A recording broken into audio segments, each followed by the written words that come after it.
Welcome back to the Golden State with Mates post-game live after the Warriors suffer a 109-94 defeat to the Houston Rockets at Toyota Center on Wednesday night.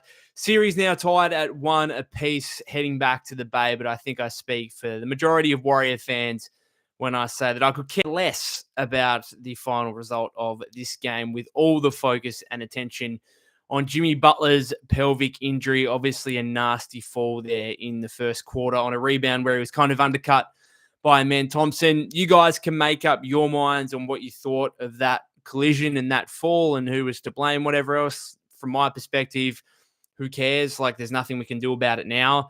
It is what it is. And fingers crossed, Jimmy, has his MRI tomorrow back in the Bay and everything's kind of fine and there's no fracture there. And we see a similar outcome to what we have seen over the second half of the season with Steph, who missed 2 games with a pelvic contusion, and Kuminga also missed the game, I think, on April 1 against the Grizzlies after a pelvic contusion the game before as well. So fingers crossed that it's nothing too serious for Jimmy. Steve Kerr said in the post game there that Jimmy said he'll be fine. Now, I'm not sure if that's him just believing in himself or if he's actually, well, I don't know. We'll wait and see, but it wouldn't surprise me if Jimmy, just claims that he's fine, even though he's not.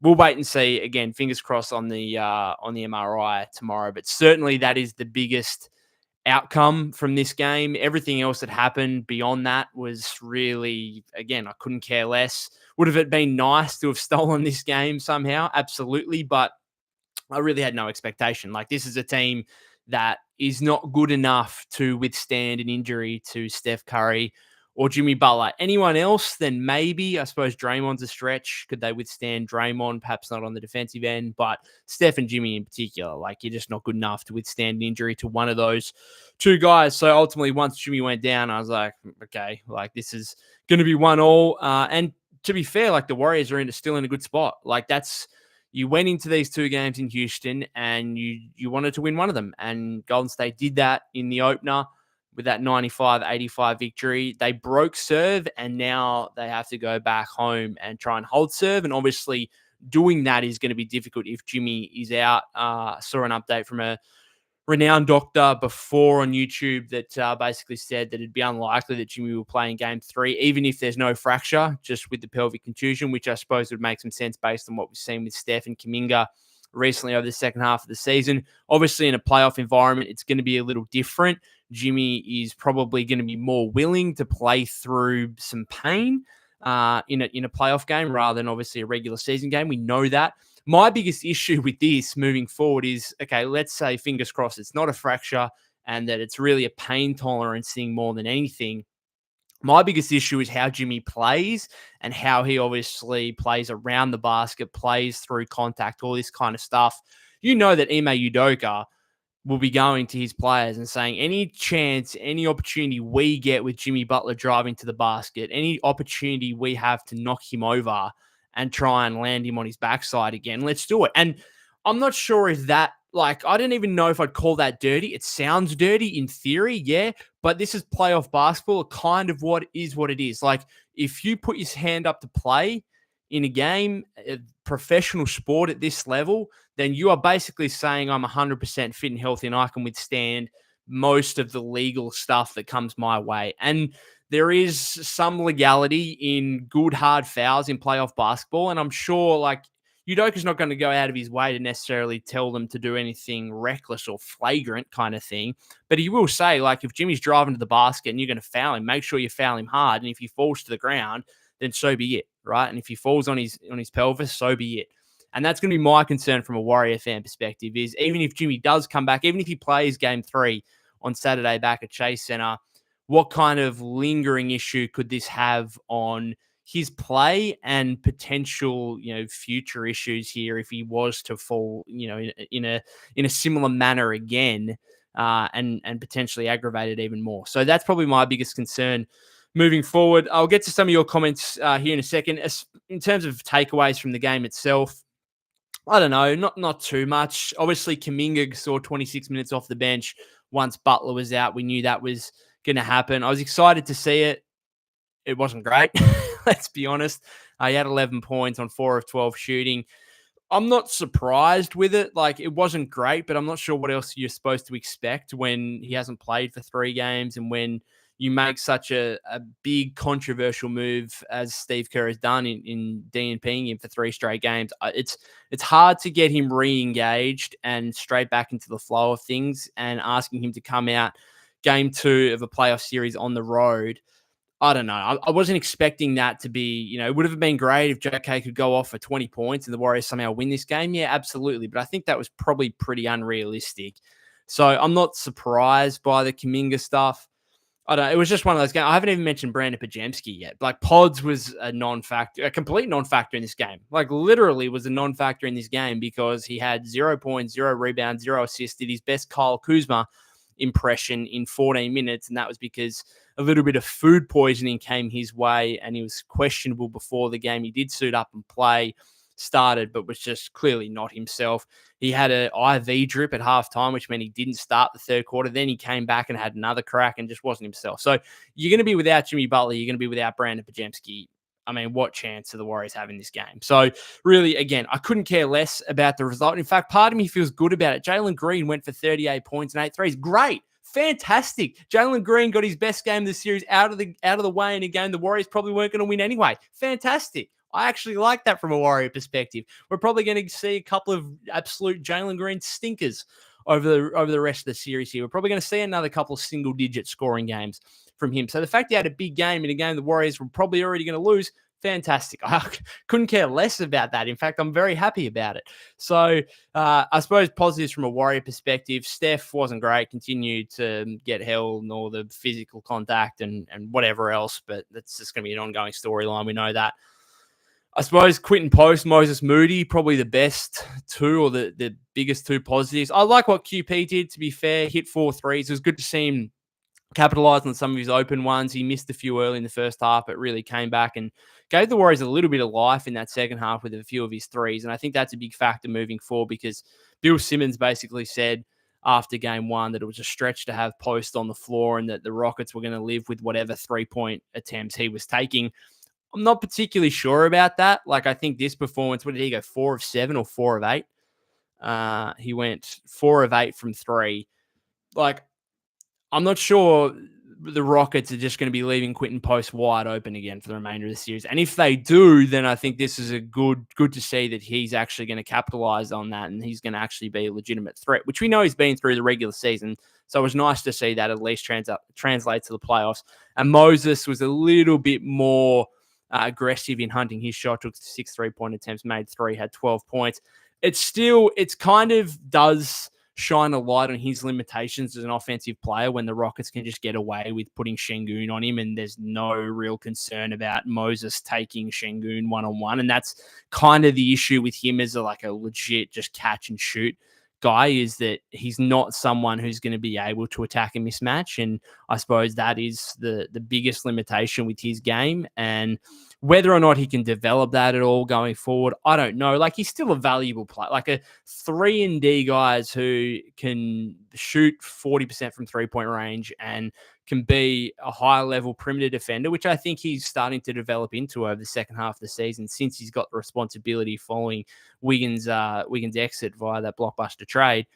I think that's really valuable in itself. Can he start to do more moving forward? He will wait and see. But regardless, the contract the Warriors have him on at 3 years, $37.5 million or whatever, like, that's still a massive steal just for this caliber of player, let alone him developing into anything more.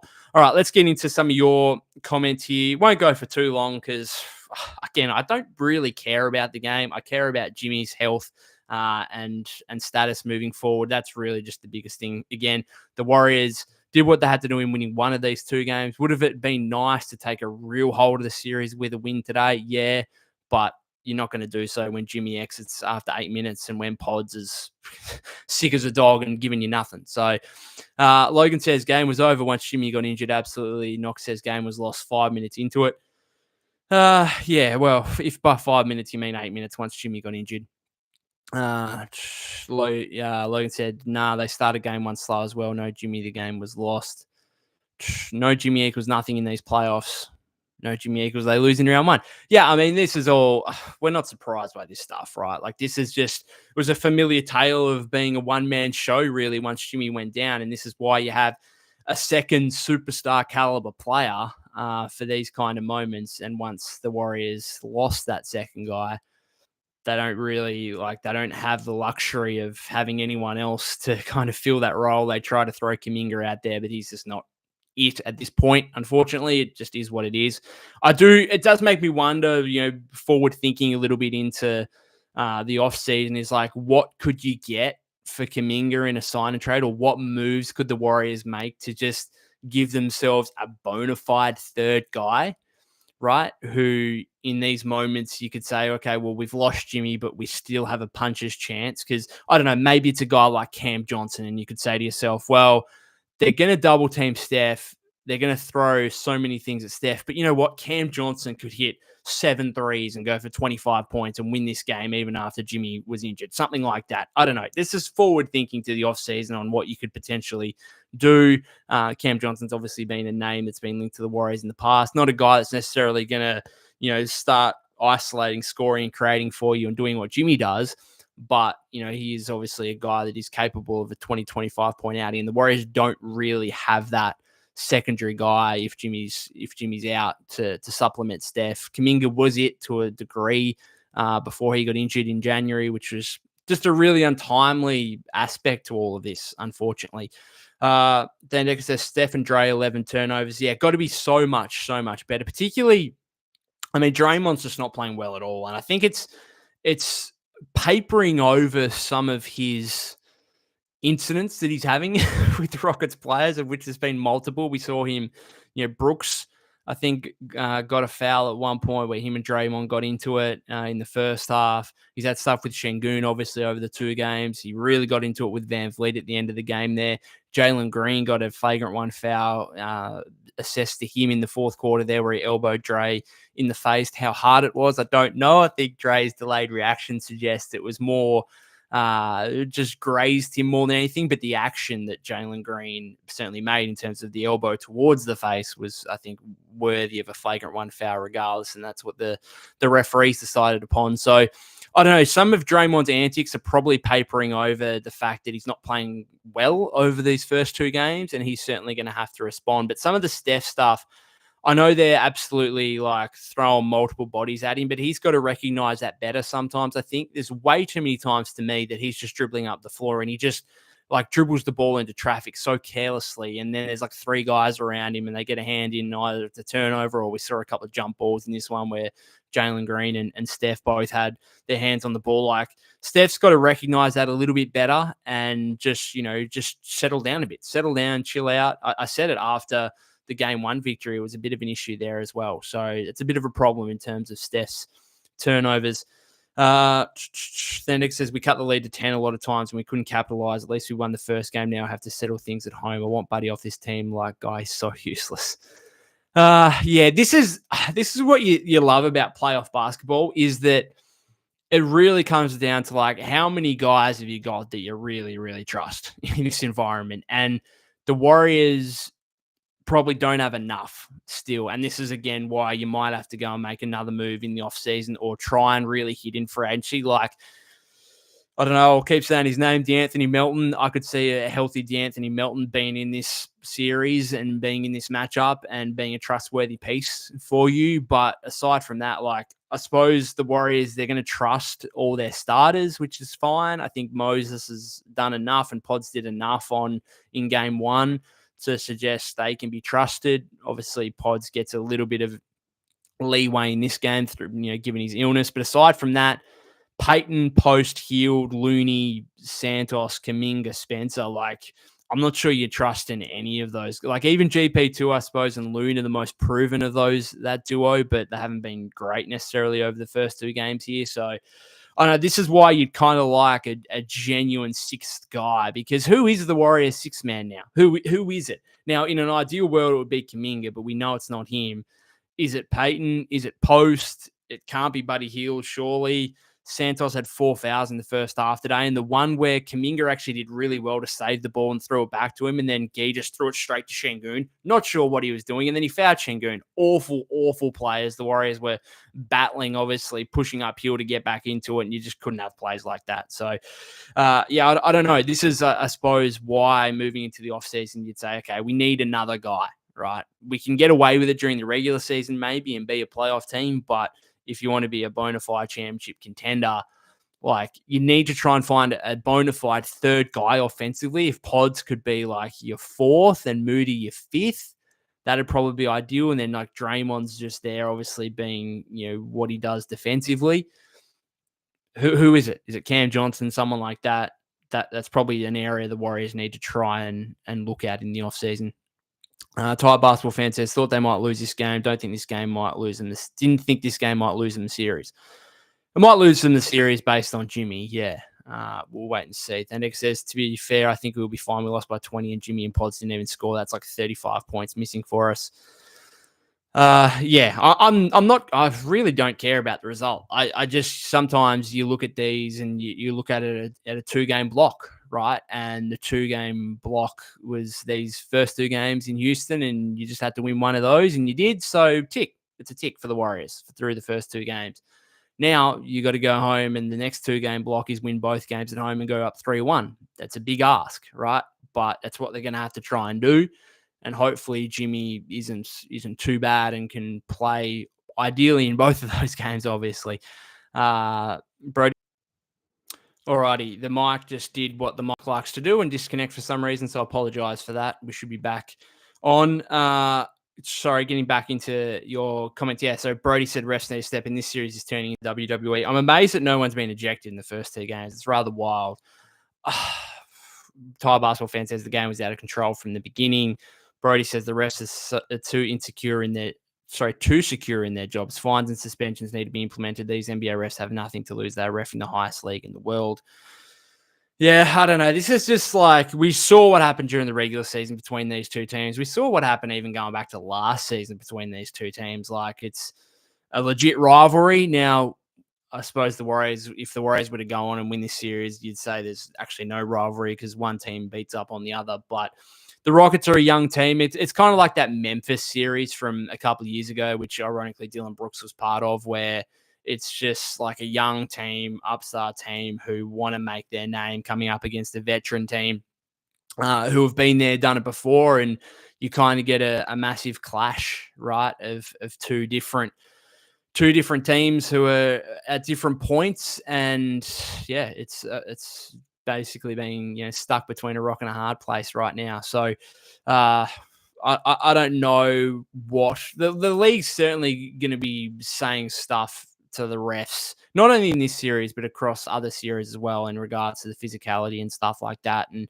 I actually think they've done a pretty good job in managing certain situations, particularly with Draymond and the Van Vliet stuff, late in the fourth quarter of this game. Like, I don't know if I can be really too complain. I don't think I can complain too much about the refereeing so far. I think it's just these 2 teams and the history that they now have together over the past 12, 18 months. Logan says they always start slow. It's turning into a problem. Brody says the refs at the college level are good because they are working towards the NBA and have to be great to get there. I don't know. The officiating to me, like, I don't think it's had a difference making aspect to either of these first 2 games. Like, the Warriors, I think, won the first game off their own merit, and the Rockets won this game off their own merit. Simple as that. Or maybe not off their own merit, but Jimmy Butler's injury, obviously a big factor in that. Thai Basketball Fan says the problem was no Jimmy and no Pods, especially when Steph sat. And Pi says, I think we would have won if Jimmy hadn't got injured, so I'm not worried, and I am so tired of seeing Buddy on the floor. I'm not worried. I'm not worried aside from Jimmy's health. Then Nick says, what did you think of JK? Like, I get why Kerr benched him. Pat Spencer did more than him. As Kevin O'Connor, I think, tweeted out, is that Jonathan Kuminga put on a great display of showing why Steve benched him. So, Yeah, it wasn't a great performance from him, but again, it's not surprising to me. Like, you have a young guy who's looking to make his money, and you bench him for 3 straight games in the final regular season game, playing tournament game, and then game 1 of the playoffs. It's pretty hard to bring him back from that point, and obviously you needed to bring him back based on the fact Jimmy went out, and if Jimmy is out in game 3, like, you're still going to need Kuminga. I don't know if he's good enough to be able to level up and get to a point where he can be really impactful in game 3 now that he's probably going to go into it knowing he's going to be a role. I think it's pretty hard for him in a game like this where he would have gone into the game thinking, well, I'm not going to play. Now, it's easy to say, oh, well, you should be expecting to play, even if you've seen 3 straight DMPs. But I don't know. I don't really blame him too much for, potentially a lack of intensity out there a little bit. Like, again, asking him to come in straight into a playoff game after 3 straight DMPs at this point of his career at 22 years old, it's pretty difficult.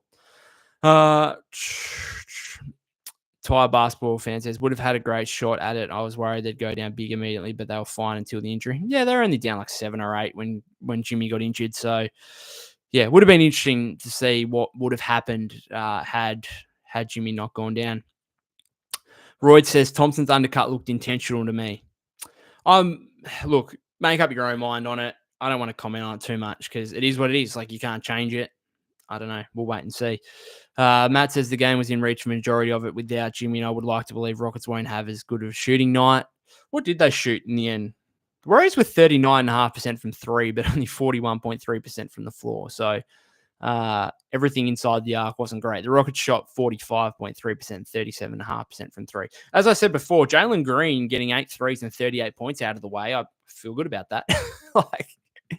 I feel like losing this game and Jalen Green having a stinker would have been, because a big Jalen Green game or 2 is coming, but he's also going to have a couple of games where he's really bad. So again, getting this one out of the way in a game they probably would have lost anyway, I think is a good thing. Thai basketball fans says, I don't know about intention, but it definitely looked bad, especially with him grabbing Jimmy's leg. Remember when before Jimmy, Steph said the team wasn't built to come back? I didn't have much hope. Yeah, neither did I. You go down 20 in the second quarter, you're playing Pat Spencer, Kuminga, after the situation he's been through. You just lack real offensive options outside Steph. I actually, I couldn't fault the effort. The fact it was still 11 with 7 minutes to go, and you thought, they're just one huge run away. If that 9-0 run they went on early in the fourth quarter, where Post hit 2 or 3 threes in a row, if they just extended that out and somehow brought it back to 5 or 6, that's when you could have really put some pressure on, and we could have seen what Houston potentially had in a real pressure environment. And that's kind of what I said before the series is can you get deep into fourth quarters, into clutch situations to see if the young Rockets can really stand up? And unfortunately, the Warriors couldn't quite push them enough to get into that situation in this game. They got it down to 11, then Houston went on an 8-0 run, and that was that. So, yeah. Thai basketball fan says, if there's a team to do something flagrant intentionally, this is definitely the one. My biggest issue with this is I don't think it's just the players. The players is one thing, but I actually don't think Udoka gives a crap. I think he's more than happy for his team. He wants his team to be really, really, really physical. And even if they kind of push the boundaries of that, I'm not sure he cares.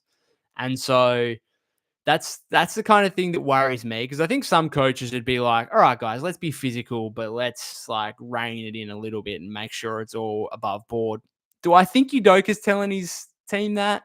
No, I think he's going the opposite way. He's no, you grab Steph Curry, you knock around Steph as much as you can. If you can get away with it, let's absolutely do it. Right. I'm not sure every coach is necessarily like that. Empire says Post was making the Rockets pay for leaving him open in the second half. Probably the biggest positive for me out of the game was him just starting to knock down some threes and saying to the Rockets, well, if you're going to leave me wide open, I'm going to start making some of these, and that could be a big factor in the series moving forward.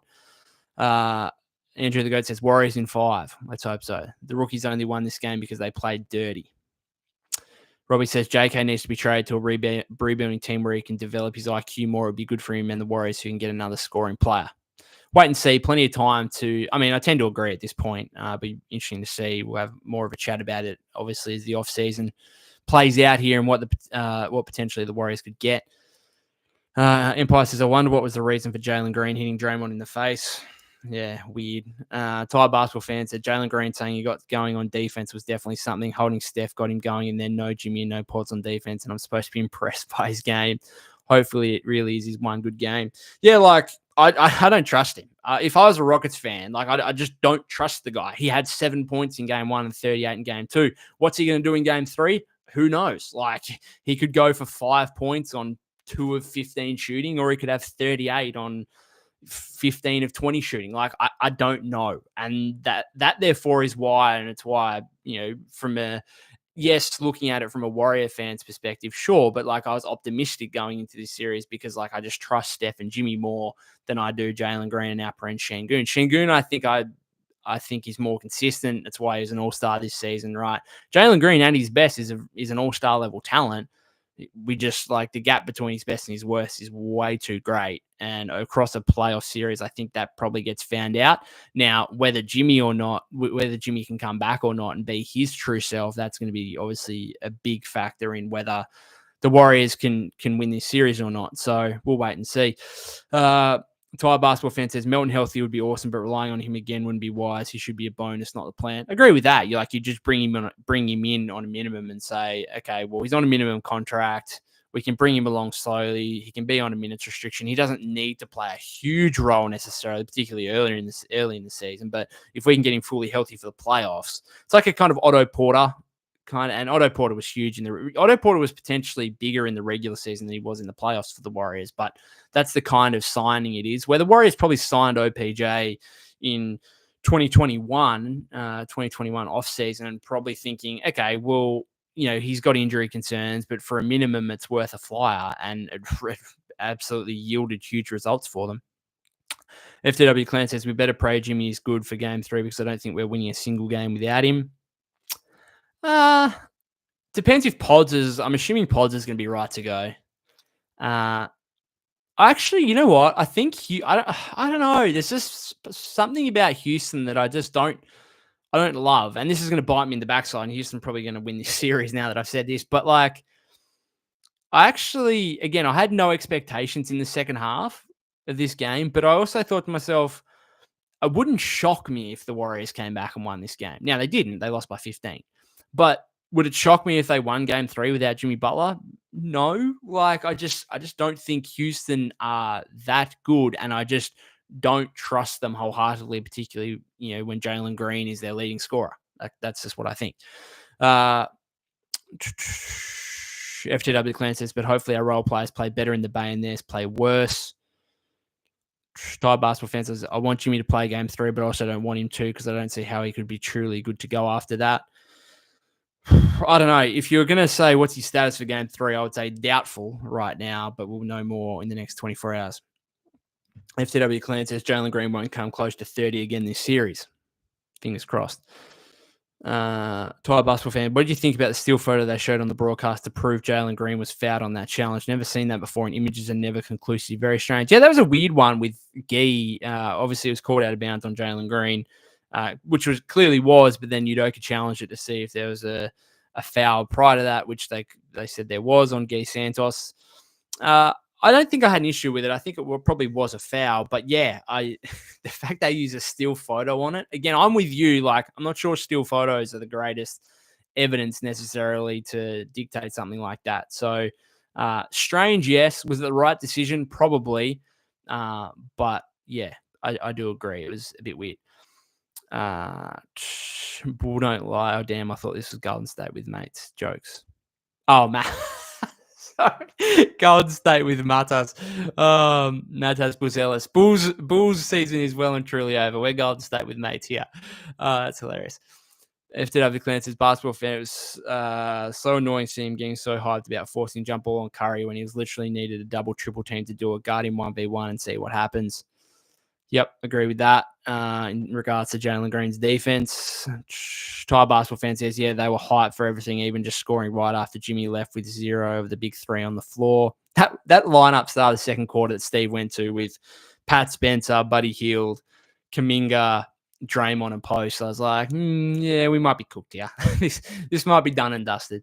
Thai Thai basketball fans is the Jimmy recovery will determine the chance of shutting them up. The problem is, and I know the Warriors have been on the right end of injury issues in the playoffs, but man, if Jimmy's actually no good, let's say worst case scenario has a fracture out for the series and probably the playoffs, and let's say he's out for the series and the Rockets go on to win, the amount of chirp we're going to see from the Rockets players and Rockets fans about them beating a Jimmy Butler'S Warriors team is going to be incredibly painful. It's going to be really painful because the obvious remark to that from a Warrior perspective is we didn't have Jimmy Butler. You guys wouldn't have won if we had Jimmy Butler.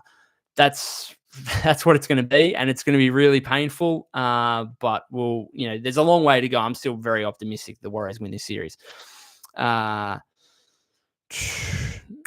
Thai basketball fans is every time the Warriors lost, they were injured though. Everyone only wants to talk about it when they win. Injuries are just always such a factor in the playoffs, and the Warriors have benefited from it a number of times. And I'd say they also lost a championship out of it. I think 2019, KD's not injured, Clay's not injured. I think the Warriors win that series over the Raptors fairly comfortably.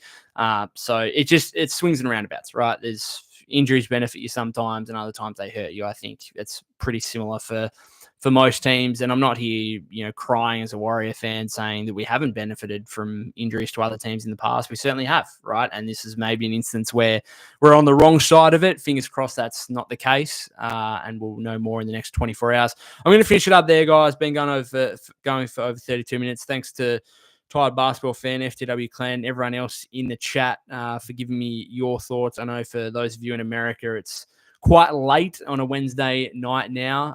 Again, 3:30 in the afternoon for me in Australia. So I'll go sit down on the couch, do a bit of writing in preparation for tomorrow for bluemanhoop.com. So you can check out my work there. When's the next game? Saturday, US time. So Sunday for me, game 3 back in the Bay.